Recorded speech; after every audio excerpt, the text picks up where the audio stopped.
With all of that housekeeping out of the way, I'm finally very pleased to welcome you all this morning to what promises to be a terrific conversation. My name is Alec Crawford, and I'm a senior policy advisor with the NAP Global Network Secretariat, which, as some of you know, is hosted by the International Institute for Sustainable Development, or IISD. The NAP Global Network itself is an initiative that works to enhance national adaptation planning and action in developing countries and help accelerate adaptation efforts around the world. The network now connects, amazingly to us, over 1,300 individual participants from more than 150 countries and has delivered direct technical support to 45 countries. Funding for the network has been generously provided by the governments of Germany, the United States, Canada, and Austria.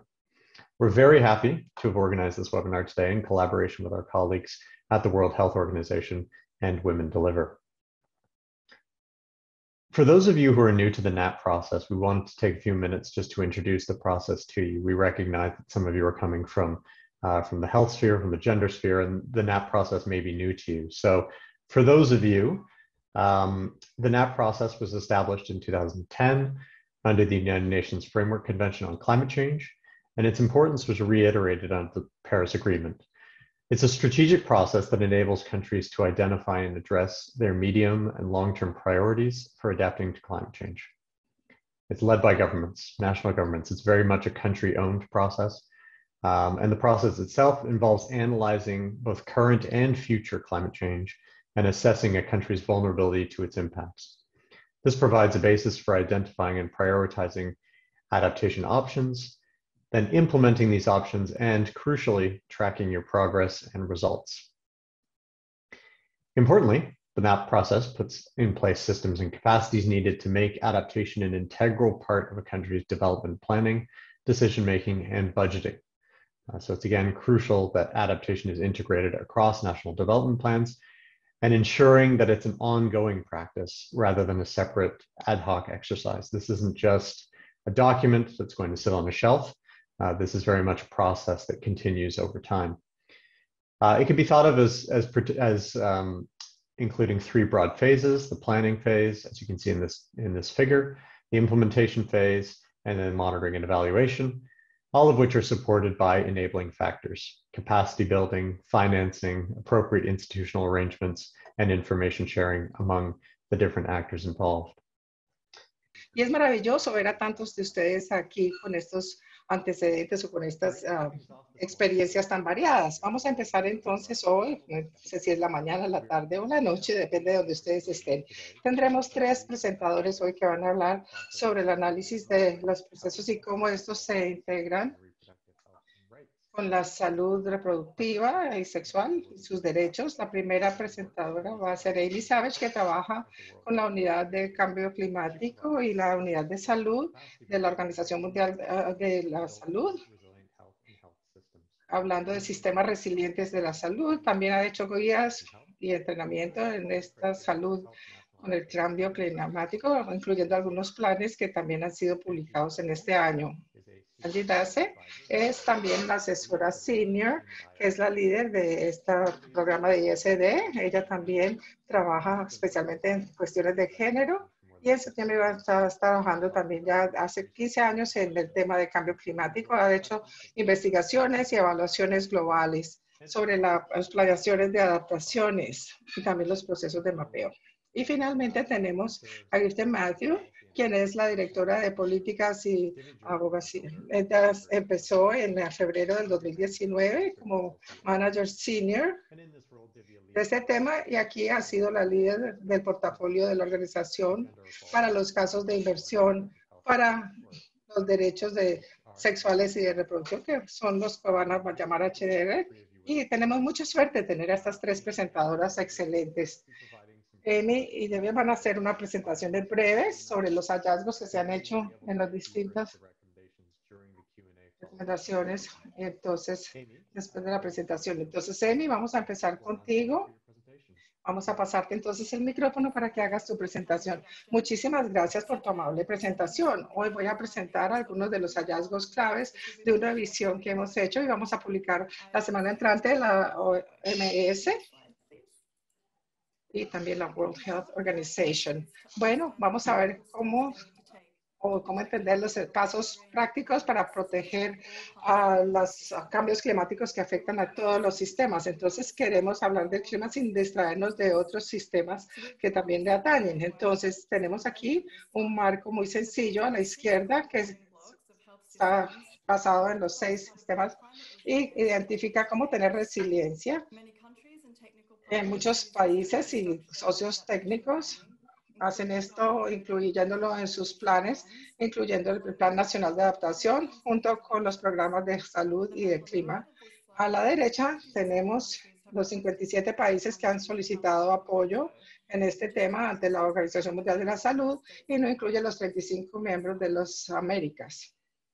Hicimos una revisión para ver el grado que se considera este tema de la salud en los planes de adaptación nacional. Hicimos los 19 NAPs en diciembre del 2020 y también nos enfocamos en las secciones de contexto de los NAPs y también los capítulos específicos de la salud. Y tuvimos 6 hallazgos básicos en esa revisión. Siguiente, por favor.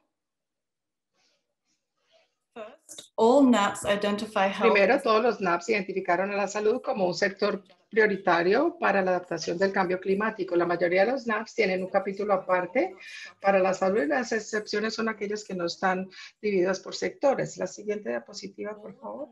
Todos los NAPs consideraban un rango de riesgos en la salud por el clima, los cuales agrupamos en las categorías que pueden ver aquí en esta gráfica. Vemos aquellas que son generadas en el agua, que son las más mencionadas, y aquellas que son por vectores y todos los demás. Siguiente.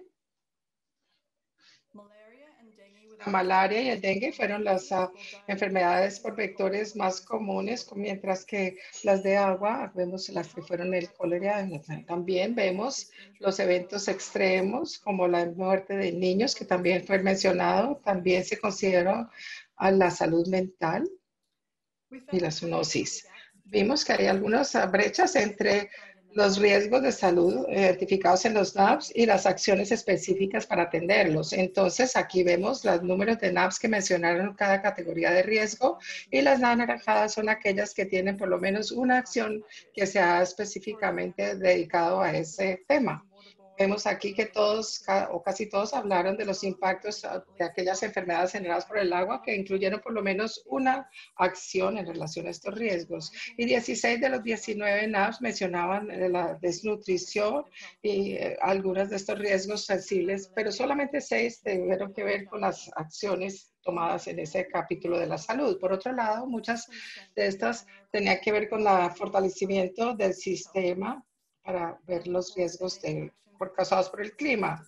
Y vemos que en otros capítulos también hicieron algunos de los trabajos para atender la solución a estas enfermedades. Mirando estos riesgos de salud, también miramos a los distintos componentes claves alineados con la WHO que mencioné al principio de la presentación. Este ejercicio nos muestra que muchos de los NAPs tenían relación con muchos de estos temas de los sistemas de salud. Consideramos 17 de los 19, incluyendo las acciones que tienen que ver con el monitoreo, y 16 NATs que priorizaban las acciones relacionadas con el trabajo de la salud. Otras áreas tenían que ver con los determinantes ambientales y también el tema del financiamiento, que fue el componente número 10. Estos otros NAPs hablaron de la adaptación y cada vez más hablando de la resiliencia y muchas veces les gusta un programa integral, es decir, la inclusión de una amplia gama de las acciones necesarias para tener resiliencia en los sistemas de salud.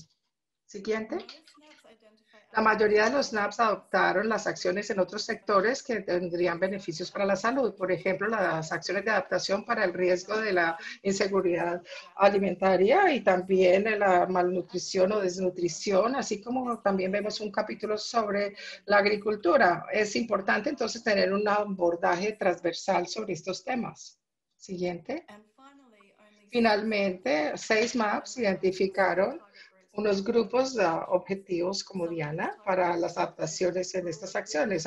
Hubo unos que tenían que ver con las poblaciones, grupos vulnerables con bajos ingresos, personas deshabilitadas y mujeres. Y vemos también las acciones de adaptación que se hicieron en el sector de la salud. Y ahora le voy a pasar el micrófono a Angie, que va a hablar un poco más sobre las consideraciones de género.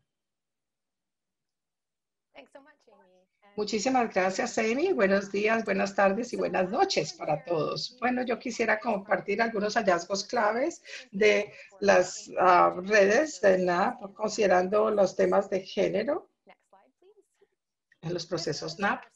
Aquí tenemos alguna foto de nuestra segunda reporte de síntesis de género se hizo y hicimos una evaluación entre el 2018 al 2020 de algunos aspectos claves de los abordajes de respuesta a los géneros. Esto se basó primero en una revisión sistemática de los 18 documentos de NAP que estaban disponibles en ese momento para nosotros. También revisamos una muestra de 35 propuestas para NAP Readiness Funding, para el GCF o el Fondo de Clima Verde, y también la documentación y el monitoreo nos dio información de acuerdo a los distintos países en esa red global que tenemos, aquellos que participaron. Entonces, lo primero que quiero resaltar es que nosotros estamos haciendo progreso. Vemos que algunos países están haciendo un esfuerzo para integrar el tema del género en sus procesos NAP. Muchos de los documentos NAP -1 mencionaban el género y vimos que aumentamos de 89 a 94% desde el 2018 hasta el 2020 en ese sentido. Eso quiere decir que todos los documentos nuevos que se entregaron ya hacen referencia a género. Igualmente, vimos que todas las propuestas de GCF, excepto una sola, incluían el compromiso general en cuanto a la igualdad de género. Y esto es importantísimo porque este fondo de Readiness representa una inversión bastante grande para los próximos años, así que tener este compromiso con la igualdad de género es algo muy positivo y un gran progreso que se ha hecho. Un área donde hemos visto progreso significativo tiene que ver en el posicionamiento de las mujeres en esos documentos.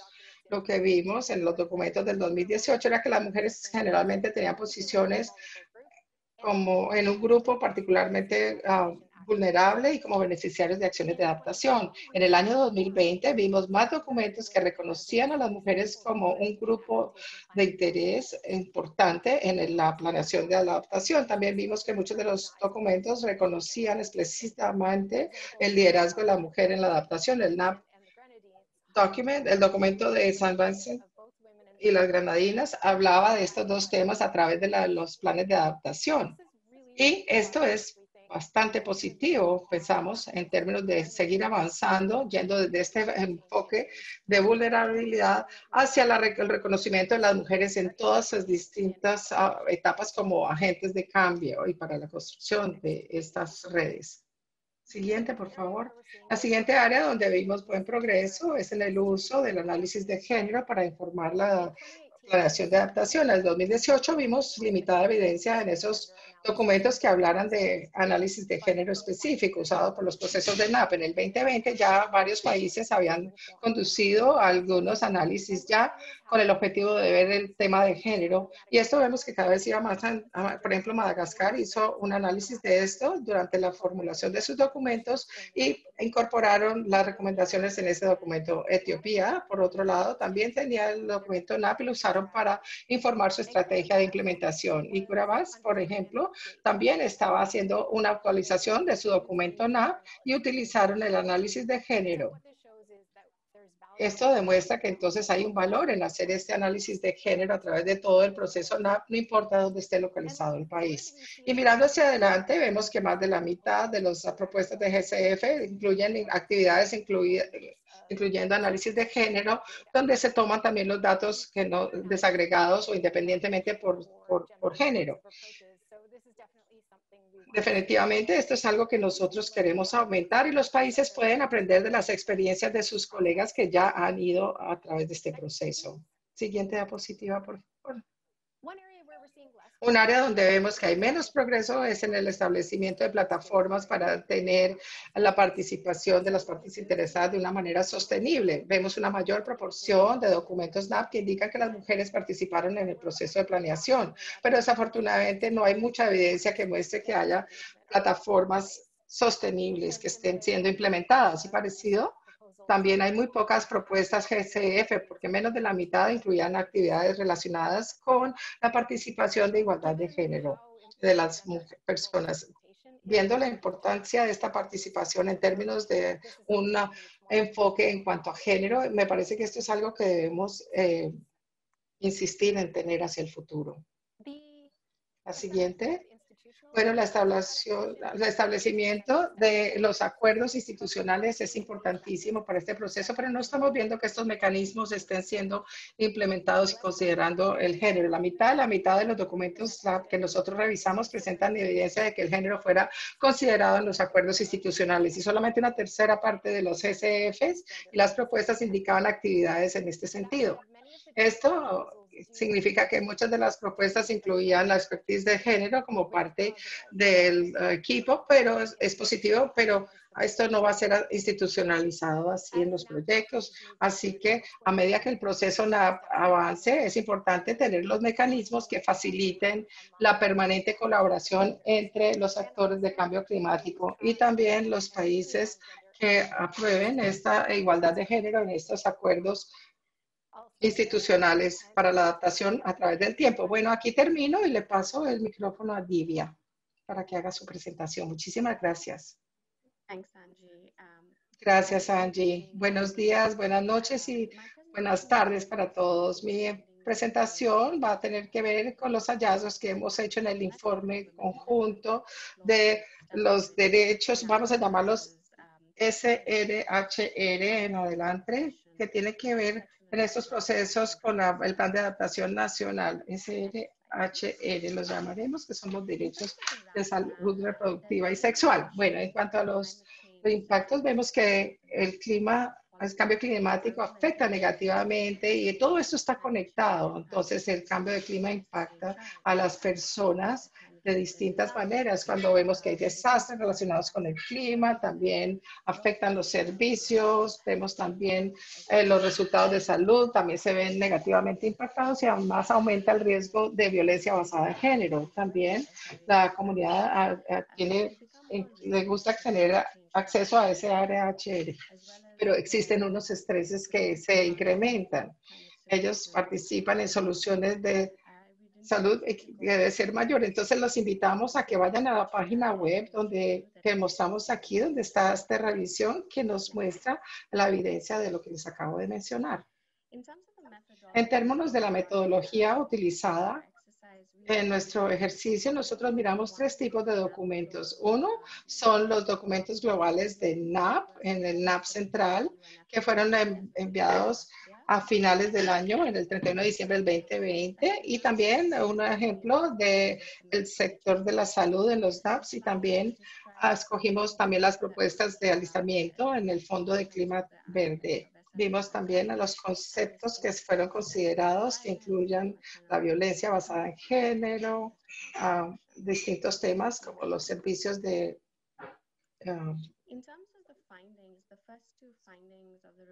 poder bueno, aquí vemos el hallazgo número 1, donde hay una atención limitada en cuanto a estos documentos que ya son más generales. Solamente 10 de los 19 documentos revisaron esto y vemos que hubo 2 sistemáticos que tenían consideraciones de género o el análisis de estas consideraciones de género, que son referencias al género cuando se relaciona con la salud. Cuando uno mira más a profundidad de esto, vemos que hay limitadas referencias en estos documentos. Los más comúnmente citados tienen que ver con el embarazo y el cuidado de los niños, que fueron citados en 7 documentos, como por ejemplo, a que reconoce las mujeres embarazadas que son menores, también a través de las sequías o de las inundaciones, y también hubo violencia generada basada en género. Cuando tiene que ver con desastres, es más comúnmente citado en esos casos. de nuestra revisión inicial, hubo como un poco de desconexión entre los NAP del sector de la salud y aquellos documentos generales del NAP cuando se hablaba del tema de salud reproductiva y sexual.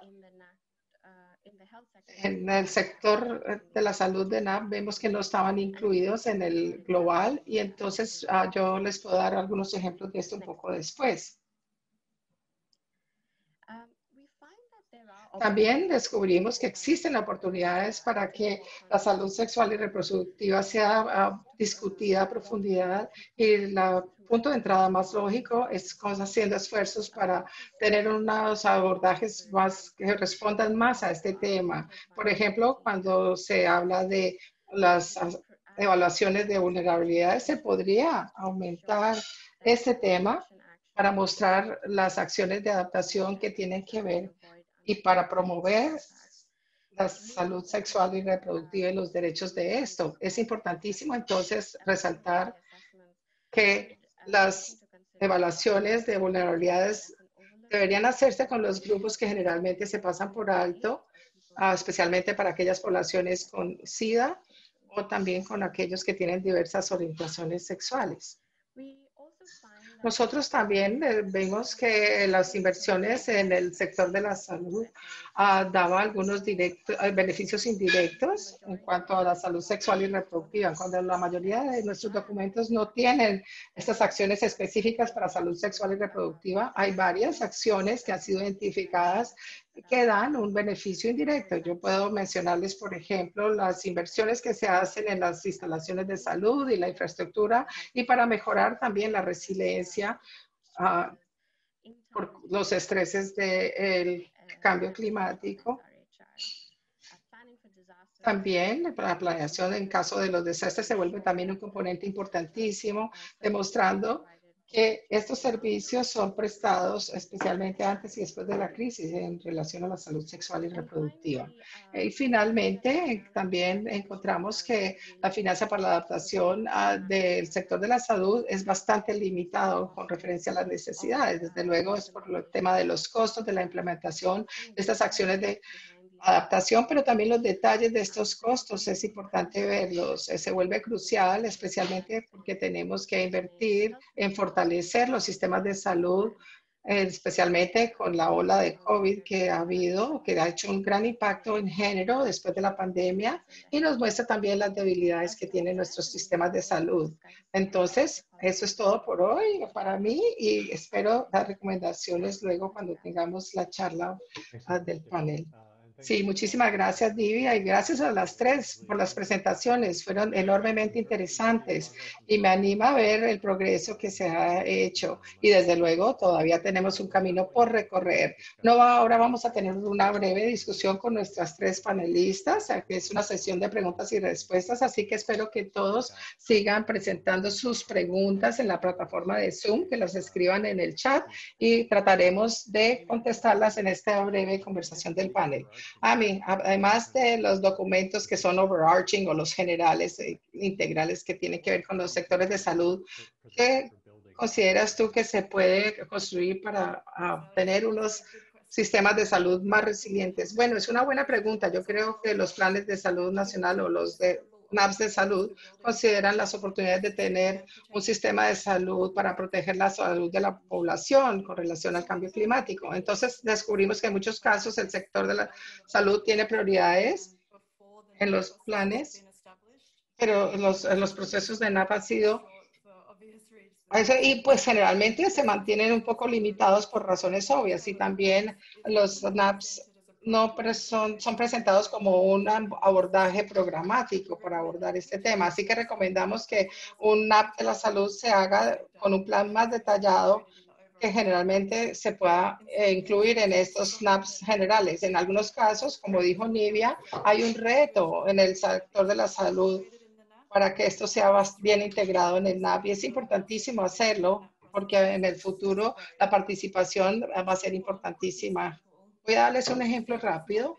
SIGISNAP, por ejemplo, está en unos sectores que uno de ellos es la salud Y Fiji también tiene un mapa porque el sector de salud había visto esta como una prioridad antes del proceso NAP que se hubiera establecido. En este caso, el NAP de salud tenía una base fuerte para la participación de todos en esos procesos, asegurando que las prioridades de salud fueran claras y que las acciones de adaptación fueran incluidas en cuanto a la salud. Pero al mismo tiempo, los NAPs de salud permanecían como un plan más detallado y sería más útil. Entonces, un NAP de salud daba una colaboración sectorial mayor y para integrar las acciones de otros como la agricultura. Entonces, por ejemplo, en Tanzania, en Bangladesh, en Nepal, todos se involucraban la participación de otros sectores en el desarrollo de estos planes, incluyendo algunas acciones relacionadas con sectores como el desarrollo de unos planes de seguridad resilientes. Eso. Gracias. Sí, maravilloso. La mayoría de los países con los que yo trabajo, con los NAPs, estoy viendo cada vez un mayor enfoque en la salud y yo creo que eso va a acelerarse también con el tema de la pandemia. Vivian, le paso el micrófono a ti. Tú mencionaste algunos de estos asuntos de salud. A lo mejor pueden integrarse de mejor manera para hacerlos en el documento general. ¿Tú nos puedes dar un ejemplo de cómo se está haciendo eso como parte de la salud reproductiva y sexual? Y de pronto nos puedes contar qué podríamos mejorar hacia el futuro. Sí, puedo darles dos ejemplos, quizás uno que tiene que confirmar lo que dijo Amy, como lo discute nuestro tema con las declaraciones a alto nivel, requiriendo acción para el 2030, que tiene el objetivo de tener una mayor resiliencia y fortalecerlo con el tema de la salud. Y solicita mayor acceso a estos servicios de salud sexual y reproducción para las mujeres jóvenes, también a anticonceptivos, servicios anticonceptivos y también tener TBB en este abordaje incluido. Pero no tenemos detalles sobre cómo esta declaración ha sido implementada y, por ejemplo, no está referenciada tampoco en el documento NAP de Fiji. Otro ejemplo es Etiopía. Etiopía, el NAP en el documento de salud que reconoce que el GDP puede aumentar como impacto debido al cambio climático y también reconoce que la planificación familiar podría ser una de las áreas de intervención, citando el tema de población, cuando ocurren desastres naturales. Y no es muy claro si esto ha sido hecho con un abordaje correcto y no se ha reflejado tampoco en el documento general de NAP. Entonces, ¿cómo se puede atender esta desconexión que existe? Una es fortaleciendo la coordinación entre los distintos agentes que manejan los procesos NAP, que tienen que ver con género, con salud sexual y reproductiva y género, para que haya un mecanismo de coordinación mejor en cuanto al trabajo que hay que hacerse en estas, pero si tenemos los actores adecuados, van a poder identificar comúnmente cuáles son los desafíos y cómo atenderlos, cómo enfrentar estos retos. Es importante. Y también mirar las guías que existen sobre la salud y género en NAPS y ver si hay puntos de entrada para el tema de salud sexual y reproductiva. Por ejemplo, la OMS tiene adaptación en el sector de la salud y la red de NAP y de las Naciones Unidas también tiene también para guiar a los países sobre cómo hacer estos abordajes de respuesta en cuanto al tema de género. Entonces, ¿por qué no específicamente hablan de este tema? Es algo que se debe considerar. Hay algunos problemas que están soportados mediante datos y evidencia. Entonces, la consecuencia de esto es que a medida que los países progresan en sus procesos de NAP, están mirando la elaboración y las estrategias para su implementación, buscando los recursos. Así que hay oportunidades adicionales para hacer estas conexiones que a lo mejor no estén originalmente en el documento NAP. Gracias. Sí, muchísimas gracias. Me parece que eso de verdad resalta la naturaleza excelente de este proceso. No es como una cosa que ya se hizo, sino que es algo que continúa permanentemente evolucionando. Angie, hay más países que cada vez tienen estos análisis más dirigidos a género en sus procesos NAP. ¿Tú crees que esto presenta una oportunidad para atender mejor este tema y otros temas de salud y también la salud sexual y reproductiva? Sí. apenas que empezamos a ir a un análisis más profundo de los temas de género, los temas de salud y también los de SRHR van a surgir. Entonces podemos tener algunos ejemplos. Por ejemplo, en el análisis de Togo, en su proceso NAP, el riesgo de la malaria para las mujeres embarazadas fue resaltado y el análisis requiere mayor capacitación para que el personal pueda atender las necesidades especiales de las personas de distinto género. En Madagascar hicieron un análisis por sector y el análisis del sector de agua consideraba los problemas de mujeres por los proyectos de salud y de saneamiento para que las mujeres y las niñas también que tenían desempleo, etcétera. Estos son algunos de los ejemplos. Un análisis más profundo se requiere, pero yo creo que se resalta la importancia del análisis de género para resaltar los problemas de preocupación que de otra manera no serían considerados y también enlazar esto entre los temas de género a través de los distintos sectores. Yo considero que a medida que más países hagan estos análisis, vamos a construir una evidencia mayor entre la calidad de género y la resiliencia al clima y también los problemas de salud, incluyendo salud reproductiva y sexual. Y esto nos da unos abordajes más integrales para ver problemas estructurales que tiene que ver con los derechos, incluyendo los sistemas de salud, que cuando esto no ocurre pueden ser menos resilientes. Sí, muchas gracias, Amy. Amy, voy a volver a preguntarte a ti. El análisis de los documentos NAP hablan de la desconexión que existe entre los riesgos de salud y las acciones específicas que han sido diseñadas para atenderlos. Entonces, ¿cómo crees tú que esto podría ser atendido de una mejor manera en los NAPs? Es decir, ¿cómo pueden ir de nuevo de la identificación de los riesgos hacia las acciones y las implementaciones de estas? Gracias, Alec. Yo creo que en general nosotros hemos enfrentado esto basado en un tema sistemático. Hemos encontrado algunas brechas, como los riesgos que mencionamos en los NAPs, con las acciones específicas, pero muchas veces incluyen también acciones que tienen una amplia gama de riesgos. Entonces, por ejemplo, todos los NAPs hablaron de acciones para integrar el clima con los datos del clima, que es bastante útil para distintas enfermedades que pueden usarse. Por ejemplo, en Granada, una de las recomendaciones hechas de su evaluación de vulnerabilidad del DNA era que el país, la vigilancia tiene que ser fortalecida a nivel de salud y las medidas incluidas en el NAP era desarrollar un sistema de salud integral que pudiera ser estimado de salud. Y vimos que también había también una referencia en esas NAPs y como sabemos uno de los pasos iniciales para desarrollarlos es tener un DNA y esto de incluir los temas de salud porque a través de esto se puede ver los riesgos de salud relacionados con el clima y de nuevo todo esto es importante, especialmente viendo los riesgos con las acciones de adaptación que también tienen que ser consideradas sistemáticamente para ver las acciones para poder tener un sistema de salud más resiliente al final. Sí, muchísimas gracias, Amy. Angie, tú has enfatizado que se ha hecho progreso en cuanto a género y a integrando las consideraciones de género en los procesos NAP.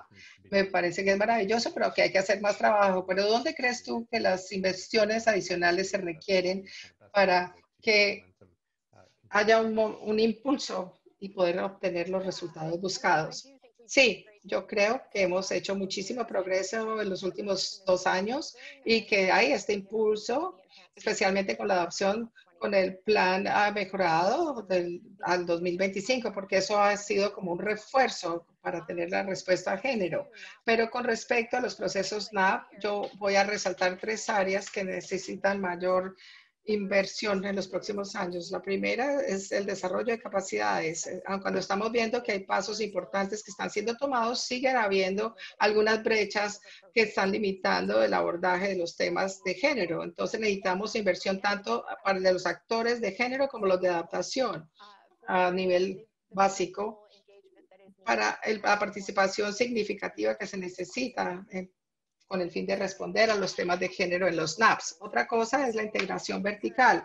Como los países se van progresando, vemos que hay los actores locales que cada vez están más implicados en implementar estas acciones en el piso.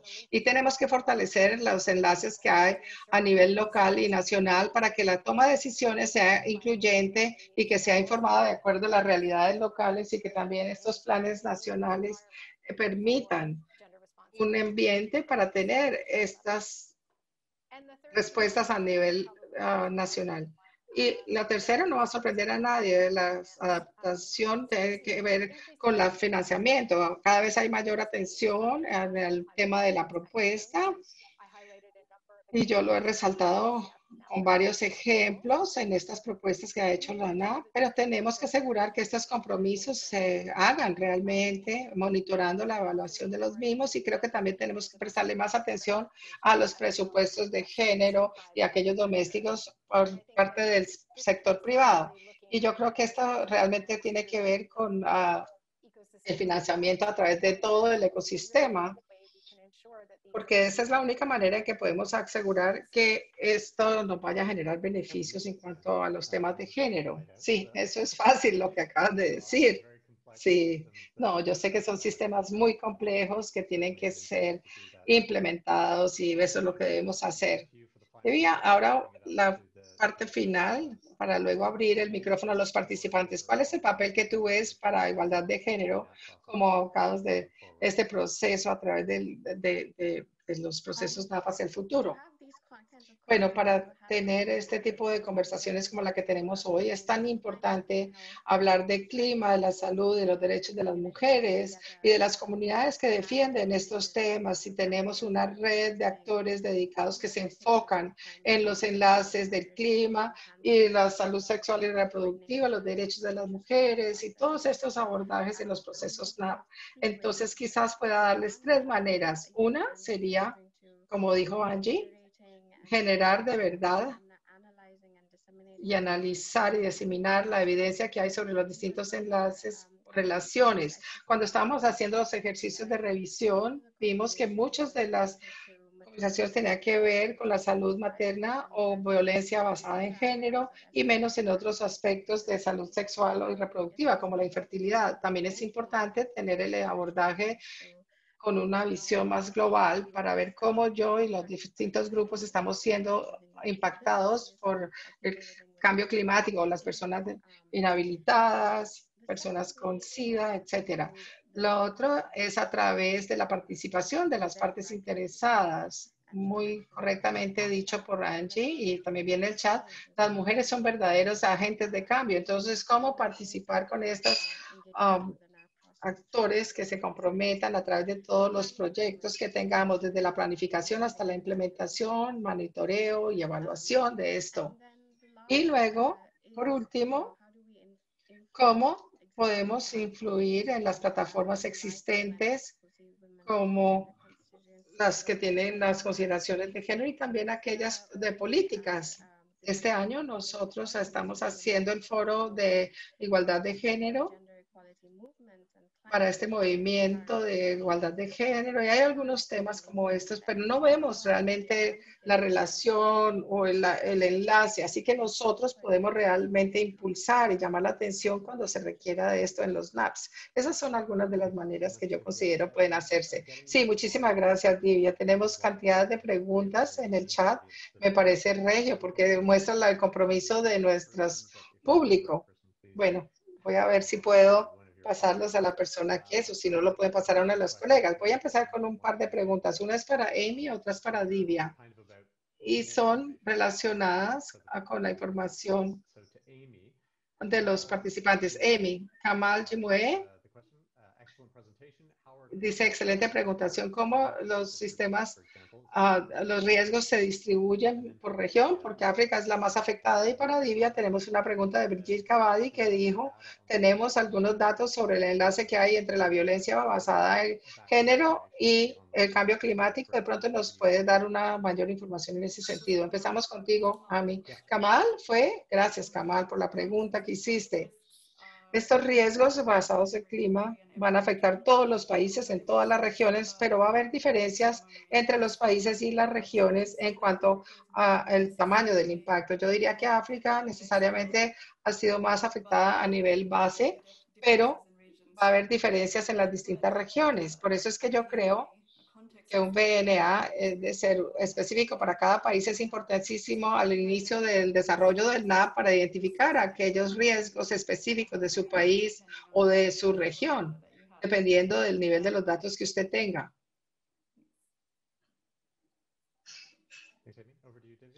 Sí, ahora tú, Livia.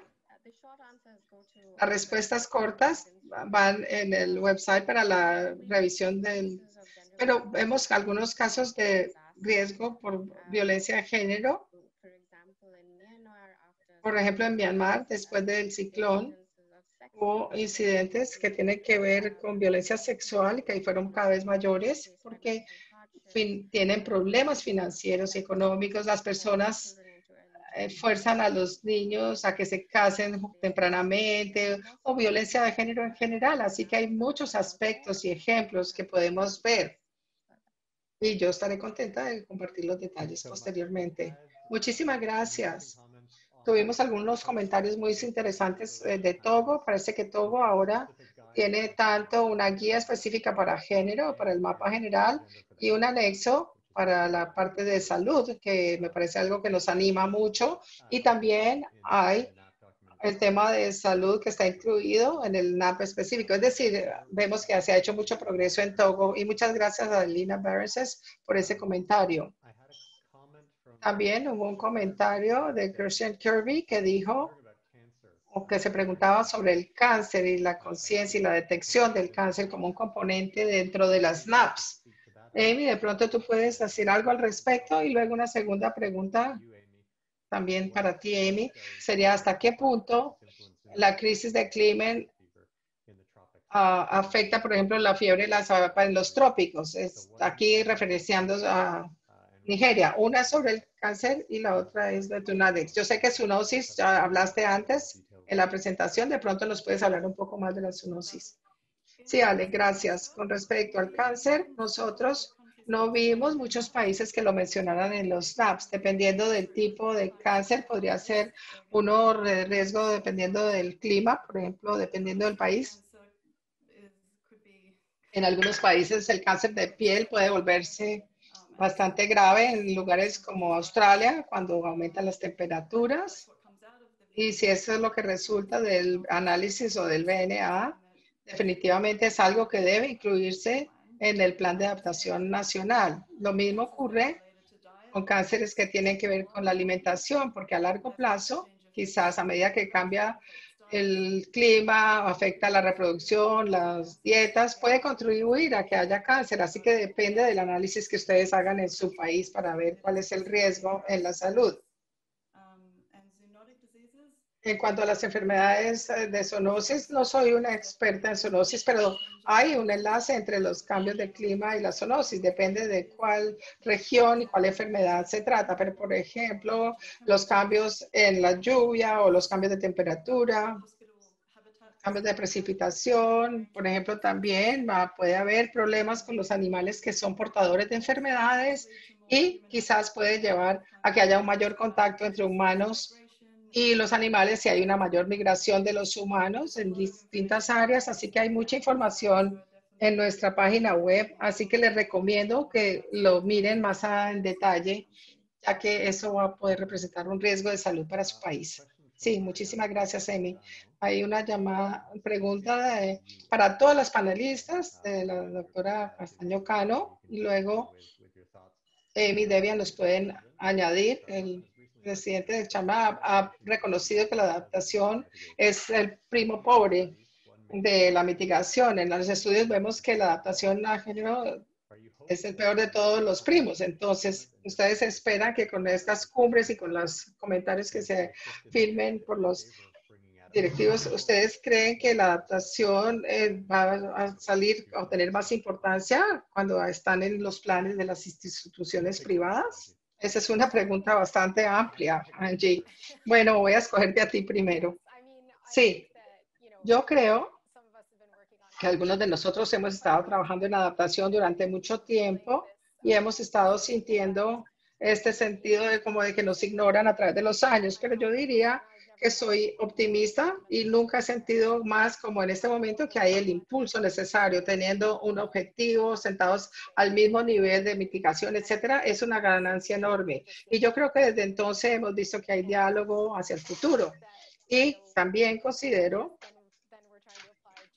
que estamos tratando de aplicar los abordajes de género a este reto de la adaptación. Y esto simplemente añade toda otra capa de complejidad, pero cada vez veo más reconocimiento. Esto es algo fundamental para ver cómo podemos abordar esto si queremos que la adaptación sea efectiva. Y yo creo que la totalidad de este tema es importante, los objetivos de desarrollo también, la igualdad, la inclusión, todos estos temas son importantes en estos procesos. Así que yo siento, como les dije, que hay mucho impulso en este momento, un gran momentum, y vemos que están ocurriendo cosas en cuanto a las guías, las declaraciones, los compromisos, y el tema de la igualdad tiene una acción para que haya justicia también. Así que están pasando muchas cosas y nunca, como les digo, me ha sentido más optimista en este sentido en cuanto a tener esta adaptación, incluyendo el tema de género hacia el futuro.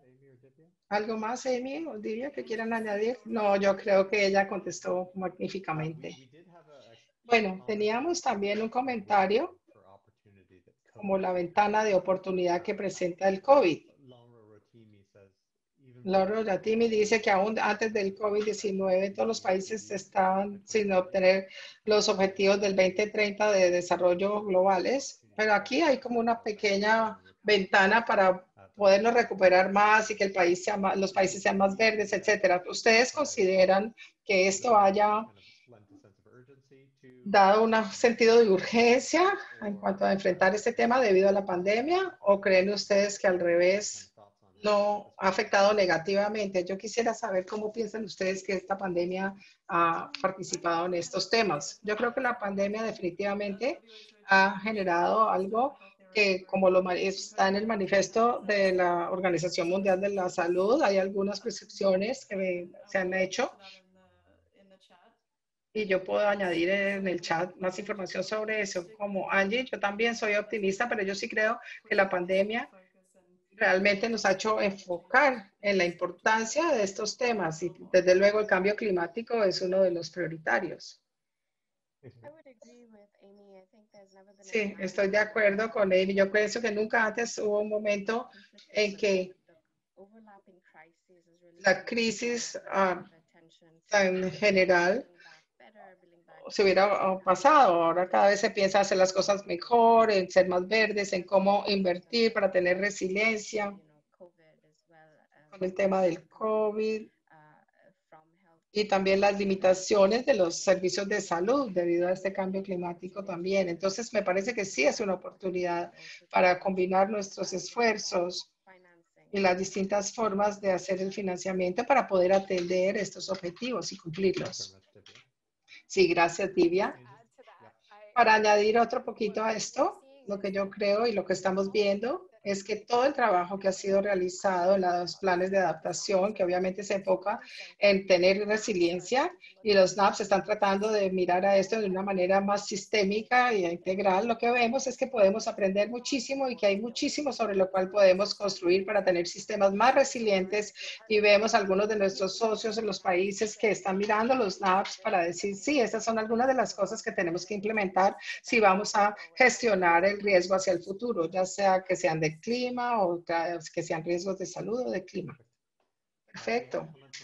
Bueno, hay un comentario de Kaviusha que dice, me pregunto sobre mayor apoyo que se puede tomar para asegurar que las mujeres y de hecho las personas de todo género no se marquen como grupos vulnerables, sino para que puedan ser agentes de cambio verdaderos. Entonces, ¿cuál es el rol que pueden jugar las Naciones Unidas y otros para que estas personas tienen distintas orientaciones sexuales, género y que sean minorías y otros factores por el estilo? ¿Qué pueden aportar estas entidades? Porque es un reto masivo, pero me gustaría que todas las presentadoras me compartan qué opinan. ¿Quién quiere empezar? Bueno, si no, escogen ustedes, voy a escoger yo. Yo puedo contestar. Yo creo que estamos empezando a ver la conversación sobre género, que ya no es solamente tratándose de mujeres o de las mujeres como grupo vulnerable, porque estamos viendo ya el cambio en el posicionamiento en los documentos NAP, ese es un pequeño indicador de esto, pero me parece que es un indicador de que ya el diálogo se está yendo un poco más adelante, está avanzando. Y ciertamente con respecto a la participación, nosotros hemos marcado esto como algo importantísimo en cuanto al abordaje de género. Hemos trabajado con el Comité de Adaptación, con el grupo de expertos, con las Naciones Unidas para tener un kit para los procesos de género. Y la manera en que lo hemos enmarcado es que hay realmente tres cosas que tenemos que mirar. Uno es que la gente tiene distintas necesidades y capacidades de adaptación en relación a género, dependiendo de su género. Y la segunda pieza, que es importantísima, es lo que tiene que ver con la participación y la influencia equitativa de hombres y mujeres. Y luego mirar los beneficios equitativos para las mujeres. Yo creo que este tema de la participación sigue siendo importantísimo y es un reto continuo. Y es algo que nosotros tenemos que atender a todos los niveles, desde las casas, las comunidades, hasta las negociaciones de Naciones Unidas. Y es algo a lo que se está haciendo monitoreo y seguimiento. Y hay un gran impulso a través de este plan de acción para asegurar que haya una participación más equitativa.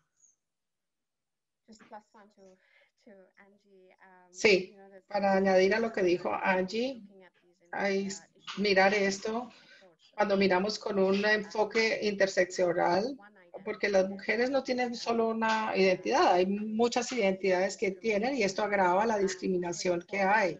Entonces es importante a nivel político, a través de estas declaraciones, poder resaltar la importancia de mirar a estos temas a nivel intersectorial y también a nivel práctico. Yo creo que se necesita financiamiento para construir capacidad, para poder darle alcance a todos los participantes y los actores. Somos relativamente nuevos en este tema y veo que hay unas conversaciones súper técnicas que son las que se realizan, es decir, cómo se construye la inclusión de estas comunidades para que entiendan el lenguaje, también es algo crucial.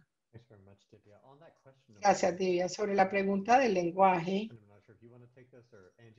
no sé, Angie, si tú quieres participar antes o Angie, desde luego. Hay una pregunta de Maisha Constable que dice en el análisis temporal de los NAPs de género, ¿usted ha visto un cambio en cómo está enmarcado a través del tiempo en cuanto es decir, que se vaya a que no sea accesible primero, después a que sea integrado? Es decir, cómo ha cambiado el lenguaje a través del tiempo y si hay algún ejemplo concreto de los enfoques que se han utilizado con éxito para llevar a cabo estos análisis de género.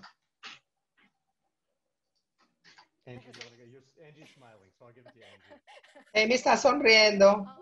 Sí, ahí hay mucha tela que cortar. Bueno, sobre el tema del lenguaje en el documento de NAP, lo que hemos observado es que implicaba que los países están interpretando el género como el tema de mujeres. A menudo, un compromiso a la sensibilidad de género o la respuesta a género o a la integración de género se enmarca de distinta manera y está dicho ahí, pero realmente no se explica bien qué significa. Entonces yo creo que esto es algo, este es un reto permanente y de verdad que es algo que nosotros estamos trabajando con los países para ayudarles a entender un poco mejor qué significa eso cuando hay un abordaje que responda al género en estos procesos. Entonces, en cuanto a la sensibilidad y a la respuesta de género, me parece que ha habido un cambio en el lenguaje. Hemos visto que las decisiones más recientes tienen que ver con la respuesta por género, así que esa es la manera de liderar en esos países, que este es el enfoque que queremos tomar. Pero desde luego, lo importante es realmente entender cuál es la acción requerida. Y de modo, de nuevo digo que es algo permanente, pero vemos progreso. En cuanto al análisis de género, yo creo que todos los países son únicos en cuanto a dónde se encuentran en su proceso de NAP o en lo que sean los procesos de políticas. a lo mejor ya están en el proceso de análisis de género y en el contexto. De modo, lo que hemos visto es que hay algunas preguntas enormes a contestar, tanto en los aspectos institucionales, es decir, cuáles son las políticas y la dinámica en un país en específico, y también los temas básicos que tienen alrededor del cambio climático en los distintos sectores, los distintos sistemas. Entonces, yo creo que se requiere hacer esto de manera personalizada, digamos, para cada país, y eso lo podemos compartir en el chat, porque es algo en lo que estamos trabajando con las distintas redes y estamos generando este tipo de trabajos todo el tiempo, tratando de compartir lo más posible, tanto los resultados de los análisis como el proceso en sí. Muchísimas gracias, Angie. Me gusta y es bueno recordar que a pesar de ser un reto tan enorme, existen recursos disponibles y que apoyan a los distintos actores, las ONGs y todos los que pueden ayudar a los gobiernos y a las demás partes interesadas que están haciendo estos esfuerzos. O sea que se pueden ayudar estableciendo y mejorando ese impulso que hay actualmente. Bueno, ahí me quieres, o alguien quiere, bueno. Mi siguiente pregunta es de Río Carmona, que tenía una pregunta sobre la participación. ¿Cómo puede el proceso NAP atender los distintos temas para que sea más participatorio, es decir, que haya mayor participación para compartir esto con los que son más afectados? A lo mejor puedo preguntarle a Amy. Amy, ¿quieres contestar el tema de la participación de acuerdo a lo que has visto en el desarrollo de los NAPs de la salud? ¿Cómo han sido hechos correctamente, es decir, con un proceso más participativo para tener su desarrollo? Sí, gracias por la pregunta, Alec. No creo que yo tenga la experiencia adecuada para contestar desde el punto de vista de mi experiencia. Obviamente la participación es importantísima y depende de cada país, de cómo esto es abordado. Probablemente Angie o Divya pueden tener una mejor compartir en ese tema.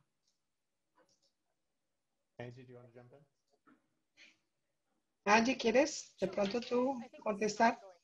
Sí, yo creo que este es un reto permanente y no tiene que ver solamente con la adaptación, con los procesos de políticas nacionales, porque todos estamos de acuerdo que debe haber participación y ser un proceso incluyente con balance o equilibrio en géneros, pero para hacerlo es bastante difícil y es bastante complejo el proceso. La consulta que sea significativa y que el compromiso de verdad requiere de tiempo, de destrezas, habilidades y de recursos. Y a menudo estas cosas son pocas, especialmente en cuanto al tiempo y a los recursos, ya que los países tratan de implementarlos. Es un reto permanente, pero tenemos que seguir enfatizando y enfatizar que existen oportunidades a través del proceso. Divya dijo antes que no se trata solo de la etapa de planificación o de las propuestas. Tenemos que estar construyendo mecanismos para la participación a través de todos estos procesos y mantener el enfoque como una pieza esencial de para que estas iniciativas tengan éxito. Gracias, Angie. Teníamos también una pregunta de Adisha Judith de Marruecos y creo que esto se enlaza con el tema de la evaluación y el monitoreo, pero ¿existen indicadores que estén siendo utilizados para medir el enlace entre la adaptación y la igualdad de género y la salud? Es decir, el tema de los indicadores. ¿Cómo estamos midiendo el progreso que se hace en estas tres áreas?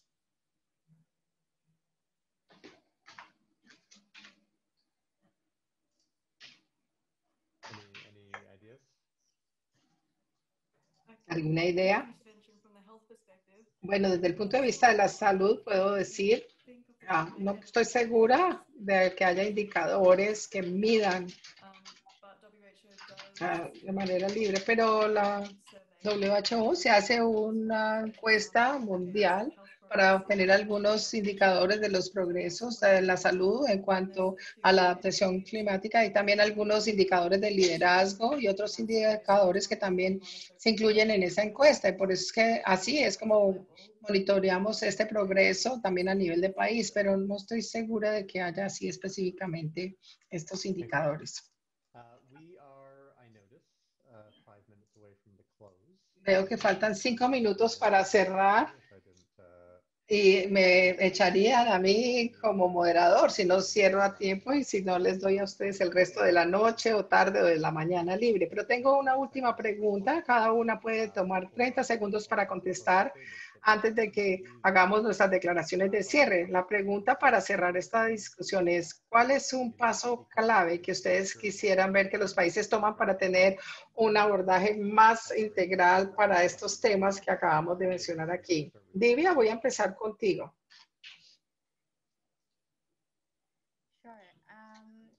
Claro, yo diría que la alineación de las políticas, es decir, cómo garantizar que los procesos NAP se relacionen con las políticas de género y estos temas, porque no hemos visto ejemplos específicos del lenguaje que tienen que ver con las políticas de salud sexual y reproductiva, pero las políticas estas son una gran oportunidad, es decir, cómo utilizar los análisis existentes, la violencia basada en género o los servicios de salud sexual y reproductiva que tengan que ver con la planificación de la adaptación al cambio climático. Todo me parece que es importantísimo y debe ser coherente. Gracias, Divya. Amy, ¿tú? Yo diría que algo importantísimo para el tema de salud tiene que ver que se incluya en la evaluación el tema, es decir, que haya esto apartado de acuerdo a cada sexo para explorar las normas que existen para los distintos grupos poblacionales, viendo la exposición y viendo las respuestas para poder tener atención a aquellos que sean más expuestos o más vulnerables, por ejemplo, en las enfermedades portadoras por vectores y todos estos programas de salud, incluyendo desde luego el de salud sexual y reproductiva. Gracias, Amy. ¿Y tú, Angie? Bueno, estoy completamente de acuerdo con lo que ustedes dos han dicho y creo que lo que yo añadiría que tiene que ver con la última pregunta es considerar estos issues en la evaluación y los sistemas de aprendizaje de la adaptación, porque esto es mucho mejor que ver solamente los indicadores, es decir, cuáles son los datos recolectados, cómo se desagrega esto, como acaba de decir Amy, de separarla y cómo se analiza es muy importante. Y yo considero que si estamos tomando un abordaje integral, también tenemos que hacer el seguimiento integral para hacer el mapeo de los distintos resultados, considerando quién se está beneficiando de las inversiones y cómo y por qué no, haciendo un mejor aprendizaje de estas redes. Y estamos viendo eso más y más, que los países están estableciendo estos sistemas para la adaptación y queremos que sean prácticos y que puedan ser implementados.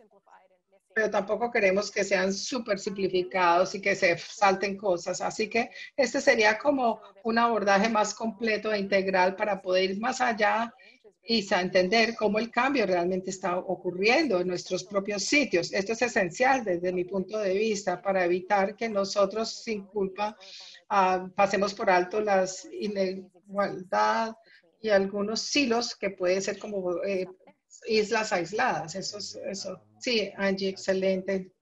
Yo creo que eso es algo muy claro. Es como el mapa de ruta inspirador hacia dónde debemos ir y para continuar con este impulso y seguirlo promoviendo. Y bueno, tengo que cerrar ya la reunión. Yo quisiera agradecer a nuestros tres panelistas por haber compartido sus ideas y sus conceptos. Fue maravilloso oírlas y me inspira a ver el trabajo que están haciendo tanto conjuntamente como independientemente. Esto nos ayuda a ir en la dirección correcta para garantizar que las consideraciones de género, de salud sean integrados en los planes de adaptación. También quiero agradecerle a todos los que están aquí en la sesión. Gracias por compartir con nosotros y los problemas o los hipos que tuvimos al principio de la sesión en cuanto a los temas técnicos y también, desde luego, a los intérpretes. Como les dije, la grabación y las diapositivas de esta presentación estarán disponibles prontamente, así que por favor, si quieren compartirlos con sus colegas y amigos, también vamos a enviarles un correo electrónico que va a incluir los links a los informes presentados por los panelistas y les vamos a dar esa información si la requieren. Y antes de cerrar, me gustaría invertirlos a que se unan a nuestra red con Club Morgan Network. Esto es gratis, disponible para cualquiera y se puede hacer tanto como personas individuales, es decir, no tiene que ser para sus instituciones. Y al unirse estaremos seguros de mantenerlos actualizados sobre las publicaciones, webinars y los otros productos que nosotros podamos tener. De nuevo, no dudan en ponerse en contacto con nosotros si tienen alguna pregunta o si quieren aprender más. Yo sé por el chat que tuvimos una audiencia muy rica, hay mucho apetito por el aprendizaje de este tema y por favor no duden en contactarnos. De nuevo, muchísimas gracias a todos por unirse. Gracias sinceras para nuestros socios de la Organización Mundial de la Mujer y a Women en este webinar y en todos los productos de conocimiento de los últimos meses. Ha sido un honor y un placer y sé que puedo hablar en nombre de Angie, habiendo trabajado juntos. Estén bien, cuídense y espero verlos en nuestro próximo evento. Muchísimas gracias.